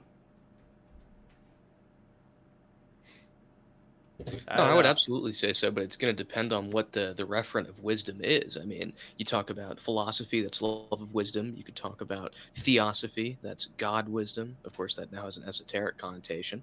But then you could talk about what Balthasar Gracian calls the wisdom of the world, or the art of worldly wisdom. So that's like what we would call like Machiavellianism, knowing how people work. So then those are different kinds of intuitive knowledges. Now, if we're talking about a particularly divine wisdom, then you really have to ask, well, are we talking about like Aquinas's different methods of exegesis of the Bible and the wisdom to switch between those? Are we talking about like the wisdom to know Lurianic Yeah. Kabbalah? But you're splitting them up, and this is something that actually it's good that you're splitting them up, because this is something that I notice in today's kind of cult of specialization, where you don't have a lot of holistics, you have a lot of specialists. While back, let's say, if we're talking about like certain intellectuals that would have come out from, I don't know, the British Empire or whatever, you've noticed that there are a lot of people, like even people who were in the clergy, people who were, like you would have somebody who was in the Church of England who in the spare time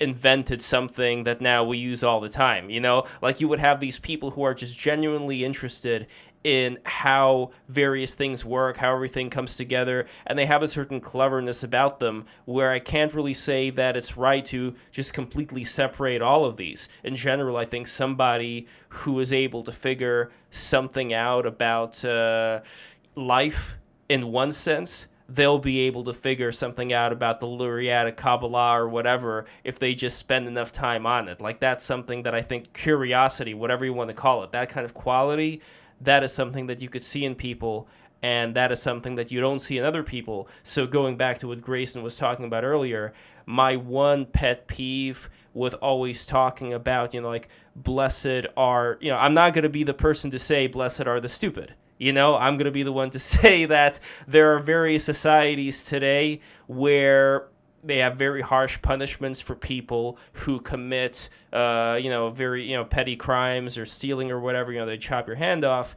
And I don't think people who live in those societies are necessarily wise when they don't commit those crimes. I think they don't commit those crimes because they don't want their hand to be chopped off, as opposed to knowing that if I commit this crime, it's going to affect badly, the life of this particular person, and just something that comes second nature, as opposed to it being just like this top-down corporal punishment. And that would be kind of my biggest pet peeve with organized religion, because if people are only doing something because somebody told them to do this, I don't know if wisdom is being cultivated as much as it can.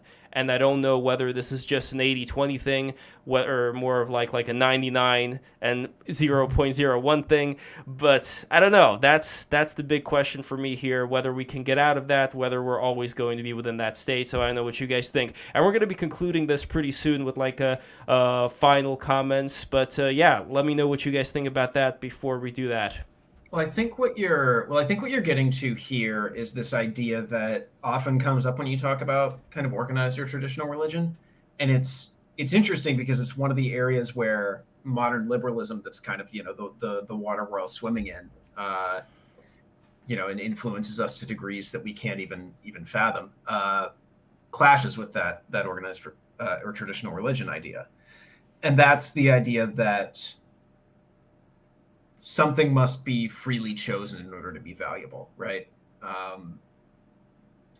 And this clashes up against this because we want to say, I mean, even in our education system, we want to say, oh, we want the education system to teach you how to think, not what to think, that kind of thing, right? Yeah. Which I think we're seeing is largely a pipe dream. Well, we don't have that many people doing it, to be fair. We don't really have that many good teachers. We mostly have a bunch of summer enthusiasts, but that, be that as may. Yeah, I think what we're seeing with liberalism as kind of the Enlightenment project rots on the branch is that there really is no such thing as this totally free choice or this total neutrality. And where this comes up is with religious families, where I've seen religious families who value this idea that choice must be free to be valuable so deeply that they don't actually teach their children about their religion until they are a certain age.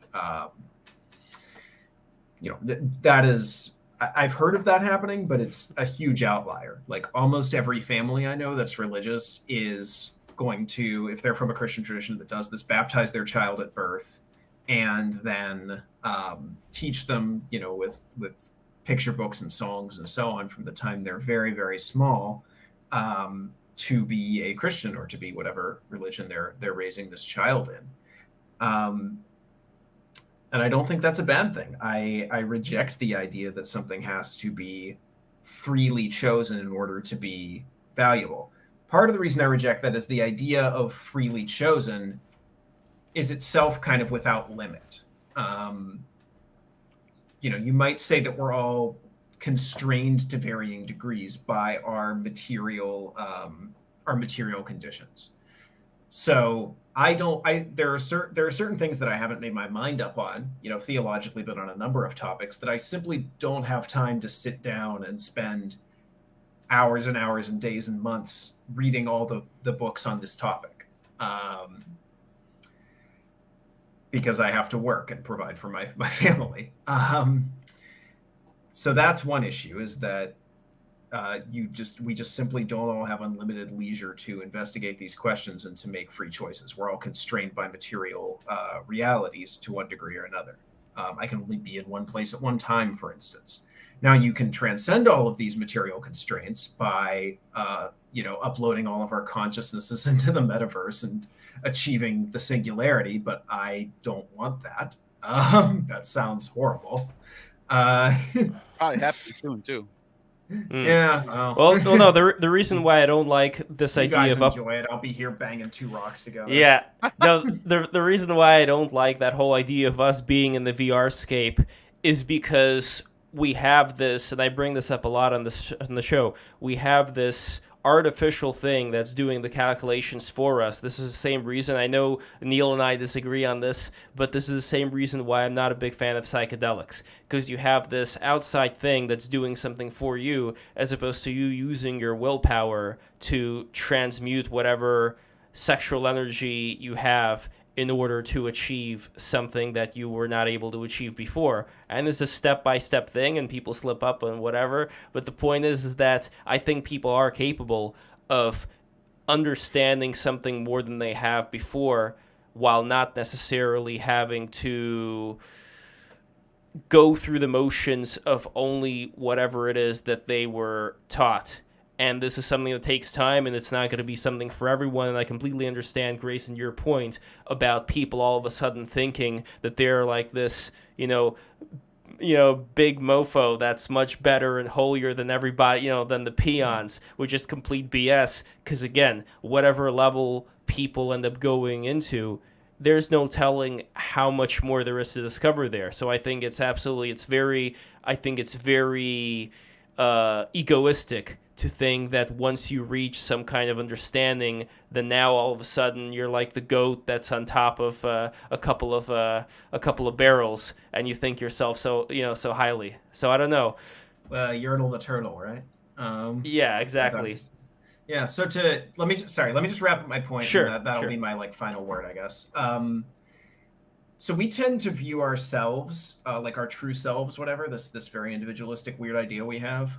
We tend to view our true selves as whatever is left over when you strip away all our unchosen obligations. And I think that's wrong. I think that your obligations and roles, and especially your unchosen ones, are what make you who you are. I think that the fact that I'm the child of my parents is not something I chose, but it's a huge part of my identity. The fact that I am, was born in the United States is shaped me in a lot of ways. The fact that, I chose my wife, but this is an obligation that I can't back out on. I could under current laws, but in my kind of moral framework, I can't back out on that. And that's something, an obligation that I'm tied to, that changes, that affects who I am a lot. And that really determines who I am. Sometimes I'll do this thing when I'm doing my morning prayers where I'll just list off all the different things I am, brother, uncle, son, son-in-law, grandson, friend, motorist, gym member, whatever. and to me that forms an image of who I am, and I think that's valuable. Now, obviously, I don't want everyone to just fully define themselves by their unchosen obligations. For example, I want people who were born in families that practice other religions to convert to my religion. But I think that this goes to the heart of the main question that we began with, though, of organized religion versus individual spirituality. Because I think when you approach spirituality, which is really kind of the core of who we are, from an individualistic framework, it relies on this idea that's a very modern and very aberrational thing historically, that only that which is freely chosen, again, whatever freely chosen means, can be valuable. And I don't think that's true. Interesting. Before going to Gnostic or Mr. Amazing, I want to add my 2 cents on that. First of all, if reincarnation exists, then you did choose where you were going to be born. And in fact, then I would say that every single thing within that model means that you have chosen everything that you have experienced because of the laws of karma. But that aside, done something really bad to have to do this. Oh, you are a handsome devil. So don't even say another word. Anyway, Neil, I'm curious what you have to say, and then Shay, and then we're gonna finish off. Everybody, subscribe right now. What are you people doing? Subscribe to Break the Rules right now. We're gonna have a ton of great guests coming in soon. Great conversations. I really appreciate all of you being here. And if you want to support a little bit of extra something, patreon.com/breaktherules. That always helps. Patreon exclusive streams coming soon. Give me a little bit of time. Thank you very much. Gnostic, go for it, my brother.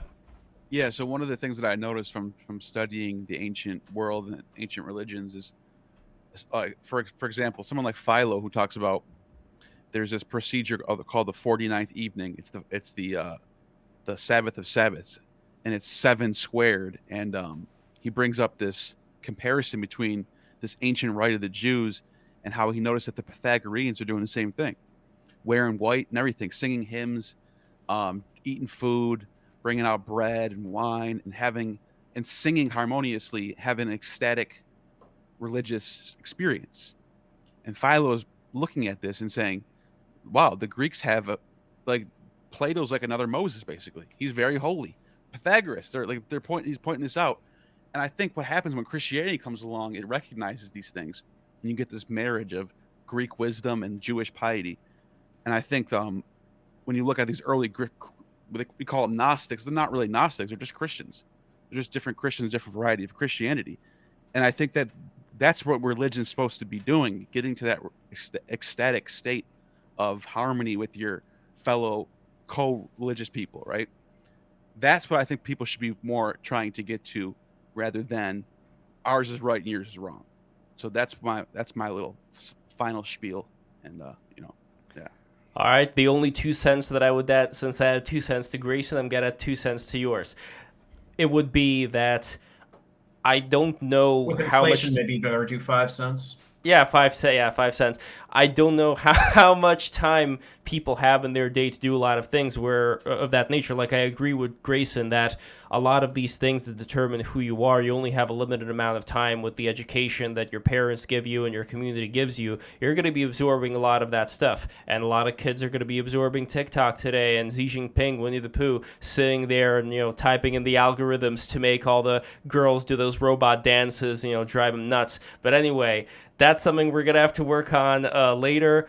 I do believe in there being a hierarchy and there being an elite, but I also believe in there being a responsible elite who would work on cultivating people, not through force, but through encouragement of good values that could then be virally spread along. I'm sure that there is a good way that could be done, especially if people are all going to be zomboed out. I'm sure there's a way to reel them back in the fold. Anyway, Lastly, but certainly not leastly, Mr. Amazing Shay, it is a great pleasure to have you here for the first time. Grayson, I think you're also here technically for the first time. There was that BTR segment on Twitter where you were just like that, the head speaking.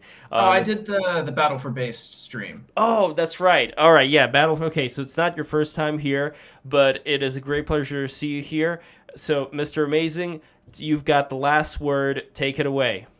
Yeah, thanks for having me. I really appreciate getting to talk with both Grayson and Neil. I appreciate this a lot. I think the only last thing I would add is that in addition to the notion that there needs to be some kind of collective spirituality, which I do agree with, and the fact that that spirituality should be aiming at let's say shared intentionality between everybody who's believing coming to God together. I believe in that too.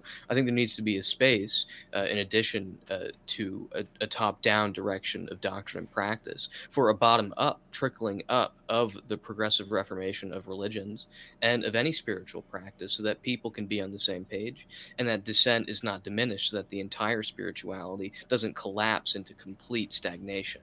I think if we want to have a spirituality that continues to progress in the future, particularly a Christian spirituality, I think we need to have everybody who practices the religion be attentive to those who practice it and those who dissent from it too.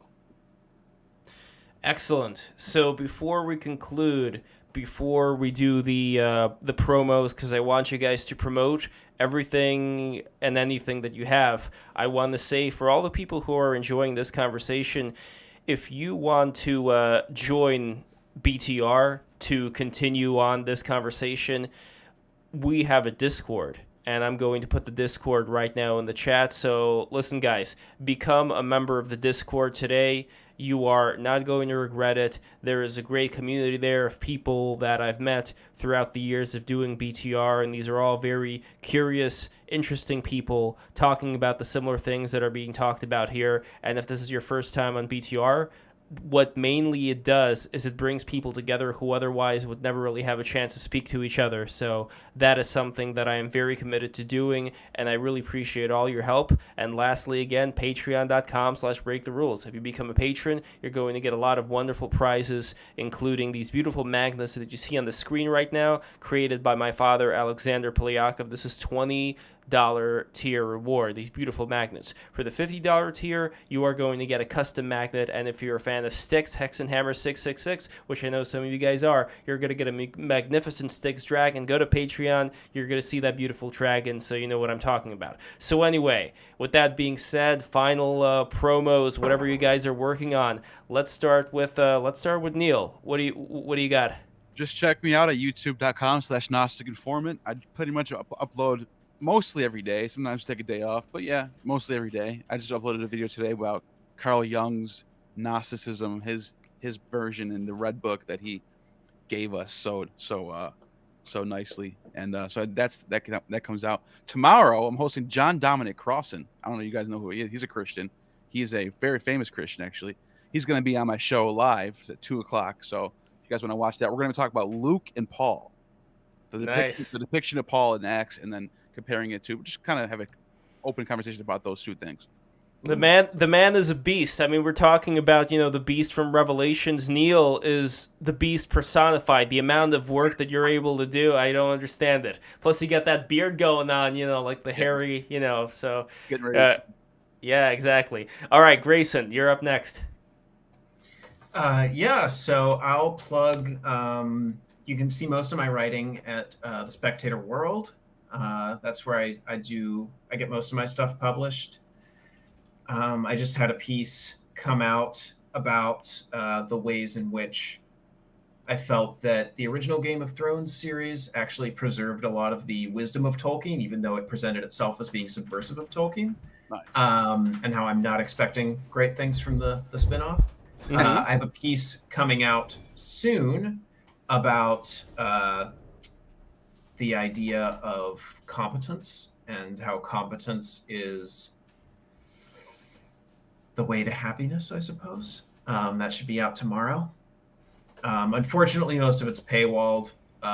which is annoying. I can't even read my own stuff half the time. But should I tell them how to unpaywall it, or is that something? Yeah, if you hit the 3 little dots and go to cached version, that usually works. Yeah, or archive.today or archive.is, one of yeah. those usually has. But anyway, that's a little spoiler. Yeah, so that's where I'm going.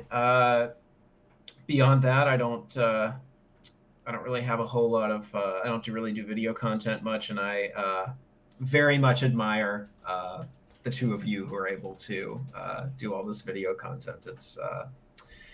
It's truly amazing, and I envy you. Well, Mr. Amazing is definitely somebody to be envious of, from his beautiful avatar, which is like some psychedelic space thing that I don't understand, to the presentation style of your videos. You are a one-of-a-kind YouTube documentarian, and I know that you are going to go far, my brother. So tell us what you have working on, what you have cooking in the back room, whether it's going to be as beautiful and addictive as the blue meth of your beautiful videos, of the Walter White meth quality. That is the quality of your videos, brother. But yeah, let me know what you got cooking. Thanks so much for the introduction. I appreciate that. I may have overstated it a little bit. Yeah, I have a blog that I post on every Monday and Friday, blog.misteramazing.org, all spelled out. And in terms of videos, I'm working on one right now that's going to recap my time in college, but also, in addition to that, how I think being a YouTuber and just being online in general transforms your self-concept. So if you're interested in that, in subjectivity, then check it out. It's not going to be out for a bit yet, though. Well, I already can't wait. I'm probably not going to be able to sleep. I'm going to be thinking, oh man, where's this video coming out? Anyway, guys, thank you so much for watching. I really appreciate it. Listen, subscribe. What is wrong with you? Subscribe right now to the stream. We got to get the numbers up. We got to get the people, and we're bringing everybody together. I want to find the greatest YouTubers on planet Earth, bring them all together on the stream, bring them together with all these various professors, academics, feminists, social justice warriors. I don't care anymore. Everything is coming together. Everything is going to congeal into this mass of chaos and whatever. It's going to be fun. It's going to be amazing. And I'm glad to be alive and on the ride of our lives. Man, 2022. What's gonna happen, guys? It's gonna be cold. It's the electricity, whatever. We'll figure it out. We'll figure it out when we get there. Thank you guys so much for watching. Subscribe, patreon.com/breaktherules.